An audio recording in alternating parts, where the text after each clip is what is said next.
YouTube, Dawson Ryder here, coming at you with some Power Rangers comic news. There was an interview with Melissa Flores about Power Rangers Prime over on IGN. I will link to it so you can read it in more detail. I'm going to go over the broad strokes of what was in it, including like why they did it, and the fact that it's not going to just be MMPR, which I think is the primary headline. The primary headline.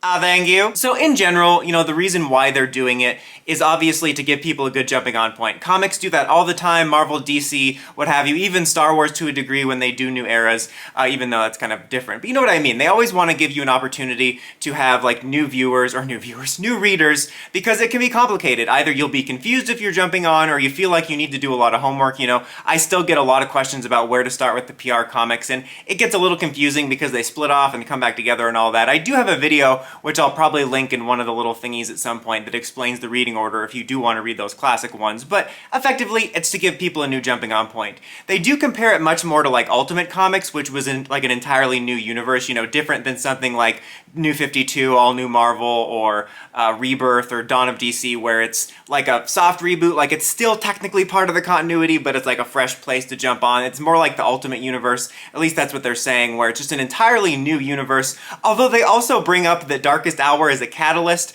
Honestly, the whole way that Darkest Hour wrapped up and all that is a bit confusing, and there's something I do want to talk about that at the end if you're interested in hearing me ramble about that, but I'll save that to talk about the main thing. But anyway, it's going to be a fresh new start, kind of, again, comparing it to Ultimate Comics. They said not exactly like it's just inspired by that, but the idea is they'll be able to do like different versions of characters, characters we know, some new ones as well, but kind of twist the mythology and some things you'd expect. And again, the primary headline, thank you, is that it's not just MMPR. Obviously, a lot of the covers we see, and I'll put up a couple of them when I'm talking, have some classic MMPR stuff. There's one with all 5 of them, one with red. There's also that really cool new original looking one that's got this sweet gauntlet that reminds me of the Dragon Knight little vent card reader, and also reminds me of something else PR related, but I can't think of it. Maybe it's the Cosmic Fury Morpher? I don't know, but it just reminds me of something. But that's super cool. I'm sure there'll still be a lot of MMPR stuff in it. There's probably going to be some main characters that are MMPR related, but they're showing off right at the beginning. The first character we're going to be following is Lauren Shiva, who is the Red Samurai Ranger, and seemingly also she has her own cool, unique spin on her costume, which is neat. So this sounds super exciting. I think this is really cool because they talked about how they're going to be using effectively like all of the tools in the toy box. That's not a weird way of putting it, you know what I mean, but like all the tools at their disposal. Like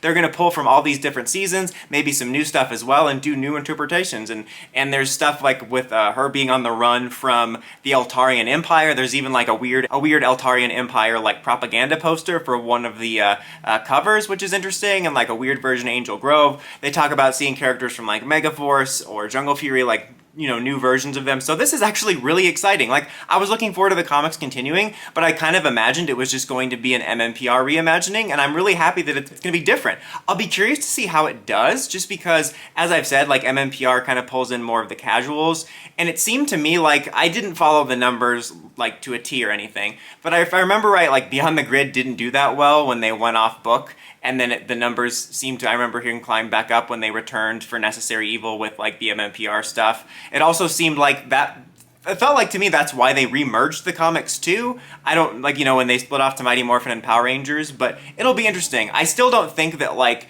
if you were to come out and say, we're going to do a Lightspeed Rescue series or a Time Force series, I don't think that would do well, but I think this has potential. I'll just be curious to see how it does, since it's not going to be strictly MMPR, but I am curious how much MMPR is in it. But I love this idea here. I love this idea of kind of like an Ultimate Universe type thing where we'll see familiar characters but twists on them, cool new versions of costumes. I do hope we get some like original Rangers too, because while I'm excited at the possibility of seeing like spins on designs of like Samurai, Wild Force, whatever, and also different versions of our characters we know, since you're not doing a show like Power Rangers would do, you don't have to do anything with Sentai if you don't want to. Like, people are always like, oh, let's do the comic adaptation of Live Man. I'd be like, yeah, that'd be cool. I wouldn't mind seeing what somebody's PR story for that would be, but you don't have to use Sentai suits if you're doing this, so I'm hoping that there's some original suits, like not just, riffing on MMPR suits or riffing on Samurai suits, like some actual original Rangers and characters. I think that would be cool. While I was editing, Boom came out with their own article that gives us a little more information. For whatever reason, in the IGN one, it says like, oh, we're not going to give full details now. I don't know. I guess they're waiting for this article, but they have a synopsis, so I just wanted to read it quick and give a couple quick thoughts. Sorry, I said quick so many times just then. So, cool blue and the Power Rangers are back and better than ever. I added the cool blue part. Angel Grove University students face a difficult choice after crossing paths with a fugitive straight out of legend. The consequences of hiding her are dire, but her existence may not stay secret for long. So I'm assuming the fugitive, based on the pages we got, is going to be Lauren. And, we saw Angel Grove in those panels, but I'm going to assume now that the Angel Grove setting and presumably meeting a few variants of characters we know is going to be how they keep MMPR related stuff so that the casual audience will have something to grip onto, but definitely sounds interesting. Still super excited for it. So now back to corporeal me. But this sounds even more exciting than I thought it was going to be. So I'm pretty stoked about it. Just really curious how it's going to do numbers wise. I'm sure I'm gonna predict there's gonna be at least one or two MMPR main characters just to keep the core audience interest in it. Now, something I just wanted to talk about for a bit of a ramble at the end is just how confusing some of the continuity is, just in terms of, they talk about Darkest Hour was the catalyst for this, but it's a whole new universe. They didn't really imply, in my opinion at least, that Darkest Hour did a flashpoint and created a new universe at the end or anything. I'm sure that's kind of what they're going for, but it's just kind of weird with that. However, because this they do talk about that, they talk about how they use it as a jumping off point. I have a good feeling that at some point in the future we could touch on the old Boom universe, just because I don't think they'll throw it away forever or anything, and with comics being crazy like that, I could totally see them doing an event years down the road where the characters in this world meet the old characters, and maybe we could get some more resolution, because it surprisingly didn't have a lot of resolution. And then there was a bunch of stuff that came out, well, both in this, and I think his name was Jason Bishop or Bischoff. I've heard it both ways, who used to work for PR, and he said the comics were always meant to be in the show universe, and this has been a debate. I always thought it was just clear from the moment they said it in 2015 and had cell phones. That's the biggest continuity error. To hell with oh, this character did this in mythology. Literally the show was in the 90s and this is in 2015. That's not how the Force works. So I assumed that was just easy, and I always thought people were dumb being oh, this is in the show universe. I'm no, it's not. They have cell phones.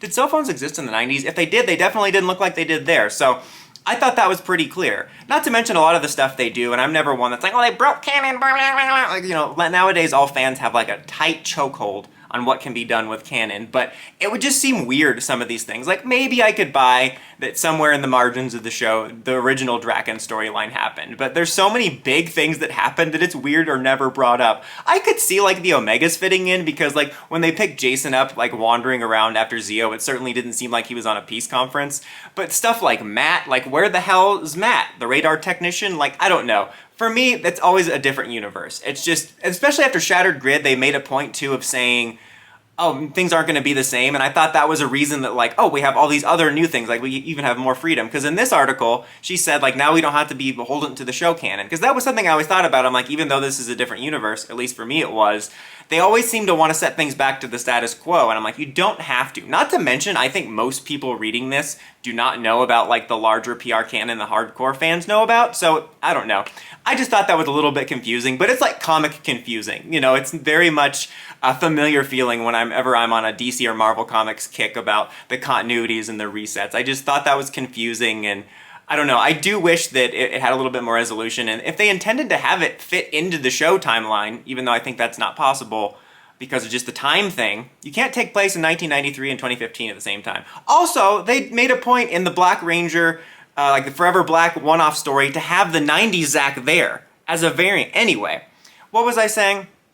I was just saying that if that was the intention, if in their minds they really were thinking this was the show continuity, you'd think they would have left it off on a better note. I actually saw a really interesting theory right before it ended that said, what if when Darkest Hour does their reset, that creates the show universe? That would have been crazy. I actually kind of would have liked that. But anyway, the point of this is it's not going to solely be MMPR. We're going to have some cool original stuff, Ultimate Universe style. I'm super stoked. What do you guys think of it? Let me know in the comments as always. Until next time, don't forget to like, comment, subscribe, and climb the steps and ring that bell to get notifications for my videos. Dawson Ryder, signing out.